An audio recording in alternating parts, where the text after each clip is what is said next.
Love and self respect ഇതിലേത് നിങ്ങൾ തിരഞ്ഞെടുക്കും? 5 signs that you are a person who prioritizes love over self-respect.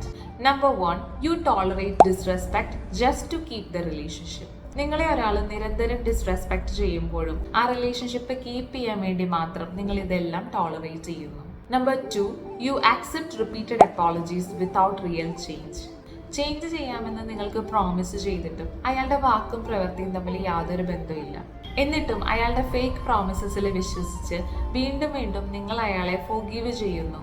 Number 3, you make excuses for their toxic behavior. അയാളുടെ കുട്ടിക്കാലം വളരെ മോശമായതുകൊണ്ടാണ് അയാൾ ഇങ്ങനെ behave ചെയ്യുന്നത്, അല്ലെങ്കിൽ പെട്ടെന്നുള്ള ദേഷ്യത്തിൽ ചെയ്തു പോയതാണ്, അയാൾ അങ്ങനെ പറഞ്ഞെങ്കിലും അയാൾ അതല്ല ഉദ്ദേശിച്ചത്. ഇത്തരത്തിൽ അവരുടെ ടോക്സിക് ബിഹേവിയറിനെ നിങ്ങൾ ന്യായീകരിച്ചുകൊണ്ടിരിക്കുന്നു.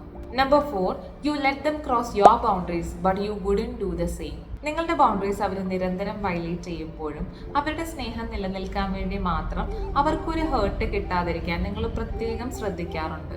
Number 5, you believe love should be painful and requires suffering. നിങ്ങൾ വിശ്വസിക്കുന്നത് ട്രൂ ലവ് ആണെങ്കിൽ ഒരിക്കലും ഒരാളുടെ മിസ്റ്റേക്സ് കാരണം അയാളെ ഉപേക്ഷിക്കരുത്, പകരം അവസാനം വരെ അവരുടെ കൂടെ നിന്ന് അവരെ കറക്റ്റ് ചെയ്യാൻ ശ്രമിക്കണമെന്നാണ്.